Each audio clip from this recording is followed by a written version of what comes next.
fresh today. For you, special price. Story title, The Debt That Waits. A gripping African tale of betrayal, blood covenant, madness, and divine reckoning. In the restless commercial heartbeat of Onitsha, where men rose and fell like tides, and where fortune could change its face before the cock crowed, there existed a system older than many of the buildings in the market itself, the sacred and feared institution of apprenticeship. Among the Igbo, it was often said, when a child washes his hands well, he dines with elders. But it was also whispered, in quieter tones, that not every elder kept his own end of the covenant. Obinna was one of those boys who entered that system with nothing but hope and a name that no one important recognized. He had no father to speak for him, no mother to pray over him at dawn, no lineage that could command respect. His life had begun in absence, and that absence followed him like a stubborn shadow. Passed from one reluctant relative to another, he learned early that survival was not guaranteed by love, but by usefulness. It's time. Go with your uncle now. No, I don't want to buy. So when he was handed over to Alhaji Sadiq, a wealthy and deeply feared trader, it was presented as fortune knocking at his door. In truth, it was a door closing behind him. From the very first year, Obinna's life became a slow-burning furnace of discipline and hardship. He woke before the first cockcrow, when even spirits were said to still be negotiating their return to the unseen world. He swept compounds in darkness, fetched water from distances that mocked his small frame, and endured insults that pierced deeper than hunger. Thank you. Food was rationed like mercy, given sparingly, withheld easily. Mistakes, even the smallest ones, were punished loudly and publicly. You useless boy! How many times must I tell you this is how you repay me? Foolish child! Other apprentices mocked him at first, then watched him, then began to quietly resent him. By the third year, something inside Obinna had changed. The boy who once cried silently into the night had disappeared. In his place stood a young apprentice who moved with precision, spoke only when necessary, and endured insults like a tree withstands wind. Bending, but never breaking. By the fifth year, he had become more than a servant. He had become an asset. He understood the rhythm of trade, the language of bargaining, and the subtle art of reading a man's intention from his eyes alone. This one is the best quality. You won't find better anywhere else. Customers trusted him. Suppliers respected him. For you, 5,000 naira. 4,500. Deal. Even Alhaji Sadiq, though never generous with praise, began to rely on him heavily. By the 8th year, Obinna had risen above his peers in everything except status. He supervised others. Obinna, take charge of the store. I will soon be back. Okay, master. Handled transactions, and protected his master's business with a loyalty that bordered on devotion. Yet, as another Igbo saying warns, where a man falls is where his chi, that his personal god, pushed him. Destiny, it seemed, was not yet done testing him. As his 10th year approached, hope returned to him in dangerous measure. Settlement was near. Freedom was near. A new name, a new identity, a new beginning, all within reach. He began to dream again. But dreams, like eggs, are fragile, and in a crowded basket, they rarely remain unbroken.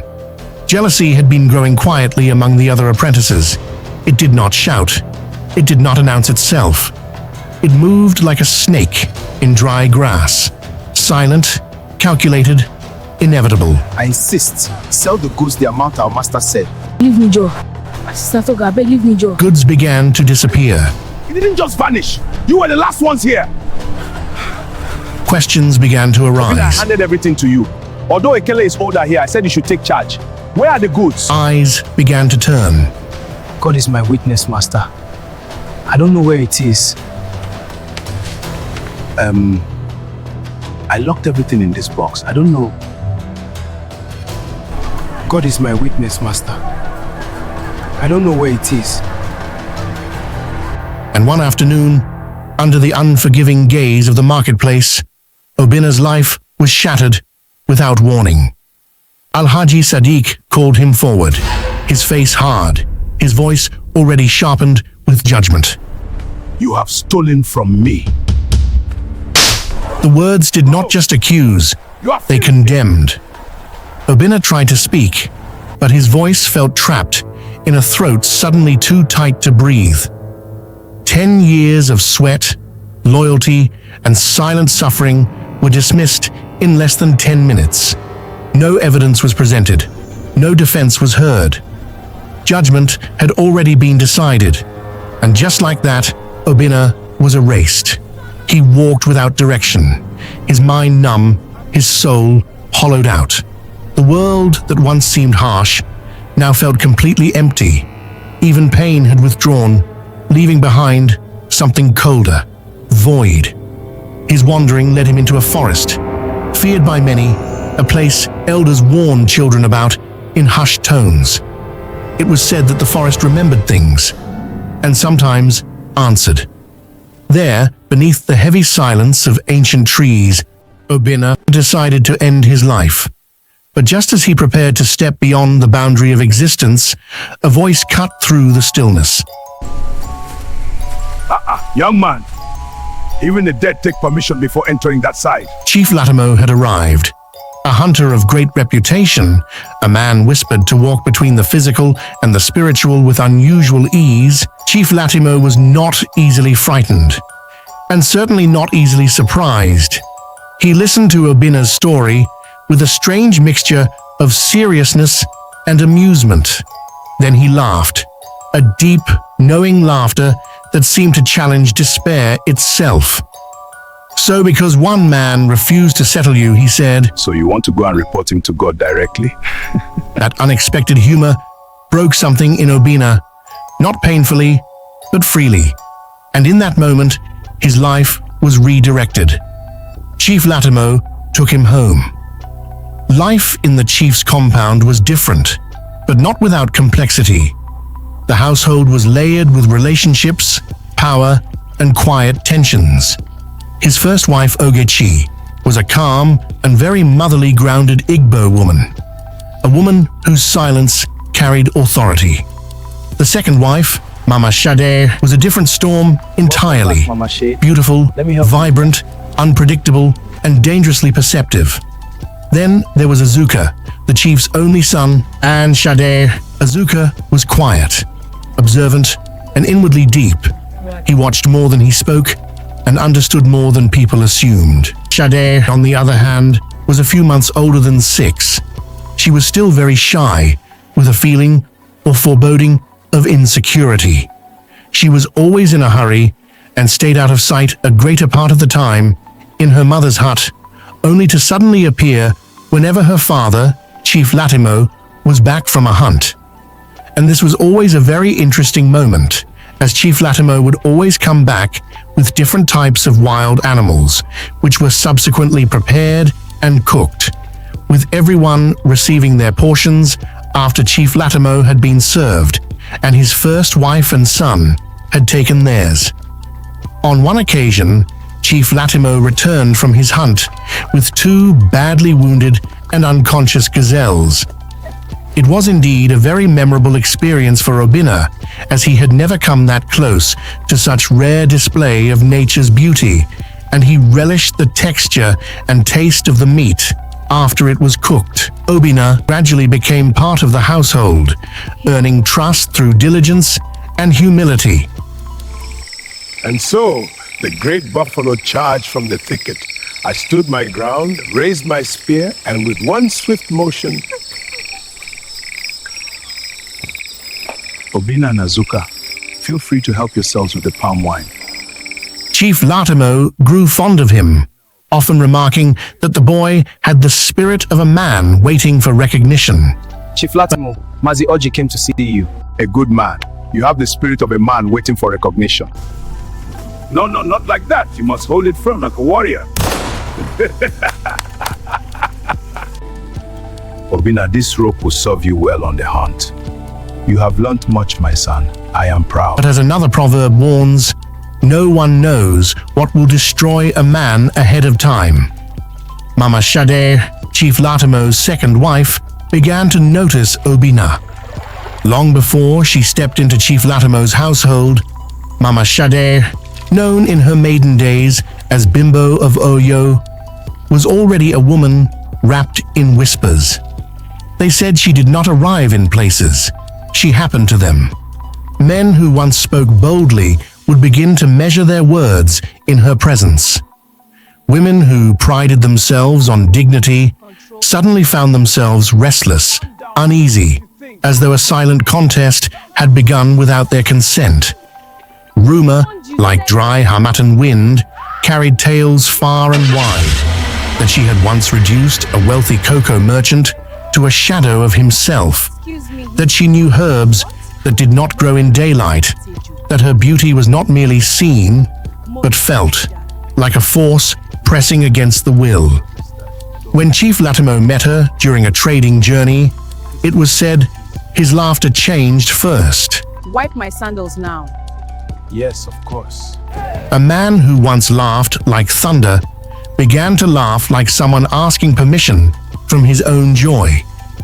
Within months, the hunter who feared no forest had brought home a woman the village could not read. And so, in less than no time, Bimbo became Mama Shade. May your union be strong and blessed. With joy and prosperity. First, her interest in Obinna wore the mask of harmless curiosity. Go to the market and get the yams. And take this new shirt. Yes, ma. Thank you. She would call him for small tasks, fetching water, arranging items, and carrying messages that did not need carrying. Her voice would linger longer than necessary. Her eyes would rest on him with a weight that words could not explain. Obinna, trained by years of hardship and discipline, kept his distance like a man avoiding a snake in tall grass.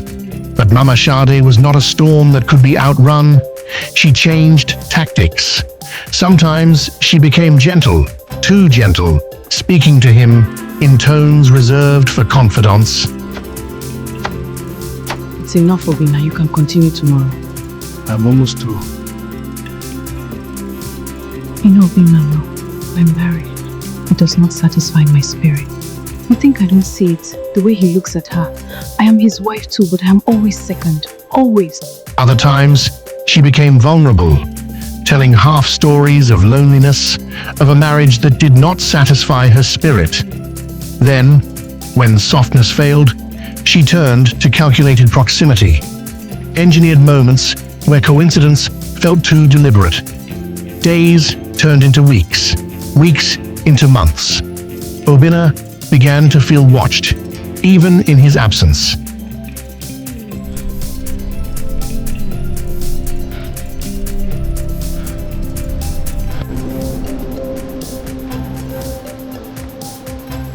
It happened on an afternoon when silence hung heavily over the compound. The others were away. Even the wind seemed to have stepped aside. This was the cloth I wore when Chief proposed to me. Have you been in love before, Obinna? No, Mama. You can call me Bimbo. No other person calls me that apart from Chief. Can I go and wash the clothes now? Why the rush? I am the one that called you. Mama Shade called him into the inner quarters under the pretense of a trivial task. But the air inside carried a different intention. Obinna, relax. It's just us here. Mama said I shouldn't. What followed was not sudden, but inevitable. A line was crossed, not loudly, not violently, but permanently. Afterward, Obinna stood as though his spirit had been dragged through mud. His voice trembled, not with fear, but with something deeper. This is wrong, Mom. So wrong. Chief has been good to me. He saved my life. I cannot repay him with this kind of evil. Mama Sade's laughter came softly, like silk hiding a blade. Good? Goodness does not fill emptiness, Obinna. He stepped back, shaking his head. This must never happen again. You think you have a choice? Obinna froze. If you refuse me, I will scream. I will say you forced yourself on me. Tell me, who will they believe? You or me? Silence swallowed the room. And when you are thrown out, where will you go this time? Back to the forest? Her final words came like a verdict. You belong to me now. On that day, Obinna became a prisoner without chains. He moved carefully, spoke less, and avoided eyes. But the secret followed him like a shadow that had learned his name. His head often appeared too heavy for his neck, and he could almost feel the weight of guilt hanging on his head, trying desperately to force his head down. Mama Sade's appetite and cravings were relentless. She summoned him at will, dismissed him at will, and controlled him with a grip tighter than iron. Fear, manipulation, and the constant threat of destruction. Inside him, something began to rot. Ogechi, the first wife, was not a woman given to suspicion, but she was not blind. She began to notice patterns, moments where silence lingered too long, glances quickly withdrawn, movements that did not align with reason. Azuka noticed too. His was not the suspicion of a child, but the quiet observation of a mind that saw beyond surfaces. He and his mother began to watch, carefully, patiently. They followed trails that led nowhere, opened doors that revealed nothing, listened for whispers that never formed. Mama Sade covered her tracks like a seasoned hunter, erasing footprints in sand. In the end, suspicion remained, but proof never came. One evening, under the dim glow of lantern light and the thick smell of palm wine, the village tongues loosened. She carries fire under her wrapper. She carries fire under her wrapper.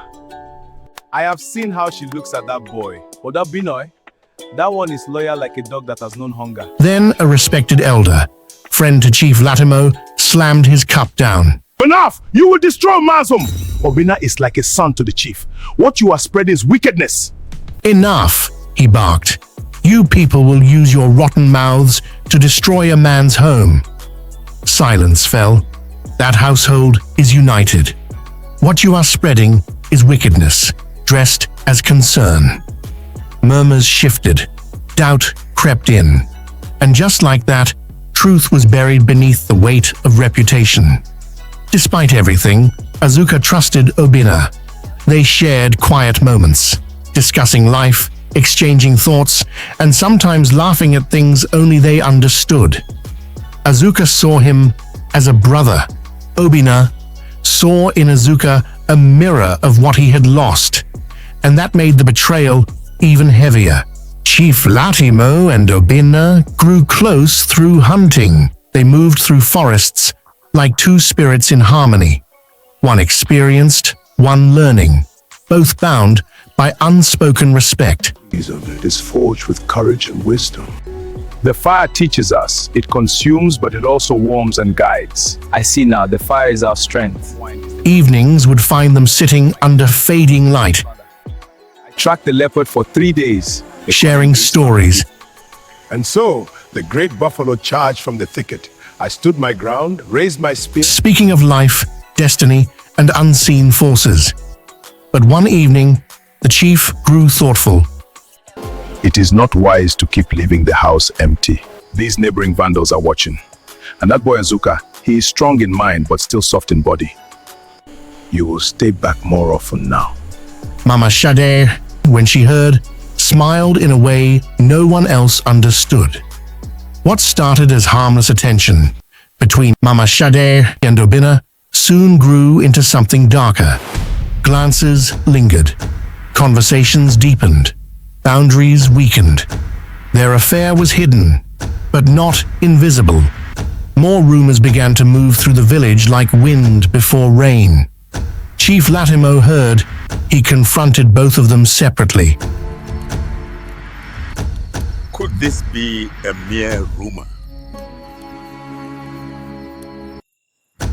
Obinna, are you sure you are telling the truth? Yes, Master. I cannot do such evil to you. Bimbo, I ask again. Is there anything between you and that boy, Obinna? Bimbo. Chief, my husband, I swear on my late father's grave, I am innocent. That boy is like a son to me. Both denied. He said nothing further. But his silence was heavy. Too heavy. Fear entered the hearts of the guilty. And fear, when left unchecked, often seeks to eliminate its source. I know, Chief, my husband. That silence is pregnant. What do we do then? What followed was a descent into darkness so deep that even the earth seemed to recoil. Obinna and Mama Shade sought the help of a native doctor, Kalu, a man whose shrine was said to breathe at night and whose eyes never blinked long enough to be trusted. The ritual was horrific. Blood was demanded, oaths were sworn, and death was sealed. Chief Latimo and his first wife died suddenly under mysterious circumstances. The compound changed overnight. Darkness settled, not metaphorically, but palpably.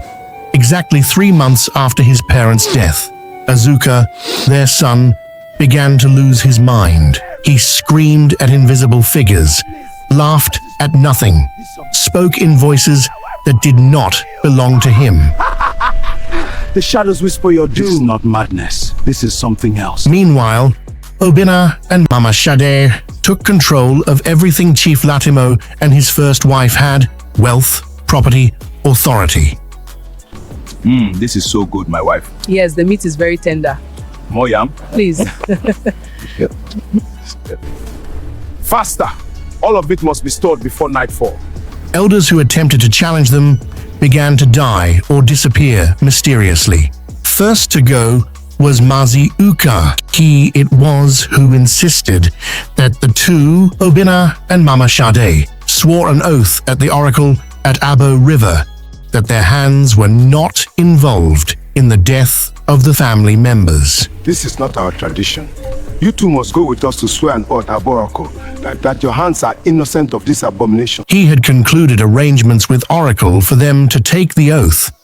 But on the eve of the oath-taking, as his wife later informed the elders, he heard a familiar voice call his name and mistakenly answered. Maziuka! I am coming! He quickly dropped what he was doing and without a word to his wife and children, went out to answer the call and never returned. His dead body was never seen as well. 2 attempts made by the family to find out what may have happened by consulting native doctors failed to yield any results, as both native priests reported seeing his spirit backing them without saying a word. They had no option but to mourn him. The burial rites were concluded, and a plantain stem was cut down and buried in the wooden casket, since the deceased's dead body was not found. About 3 more elders, who were bent on getting to the root of the matter, equally died under mysterious circumstances. The most disturbing of all was Oge, who was said to have surprised everyone when he suddenly poured his meal of pounded yam and egusi soup away, then started dancing to a music that only him could hear. It was indeed a very pathetic sight, seeing a man of that age sweating profusely as he danced with all his strength. All the effort of Uchi and Aja, his 2 grown-up sons, to force him to sit were in vain. His wife cried bitterly as she watched him dance himself to death. Fear silenced the rest.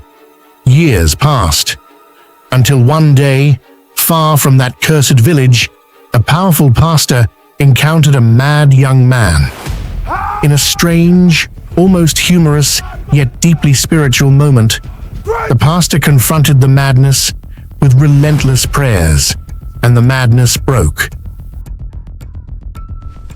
You foul spirit of madness, leave now! I cast you out in Jesus' mighty name.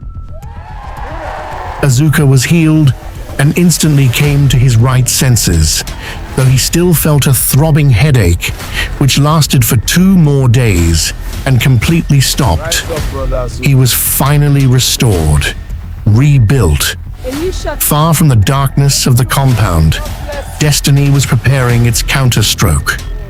After his healing, Azuka found more than restoration.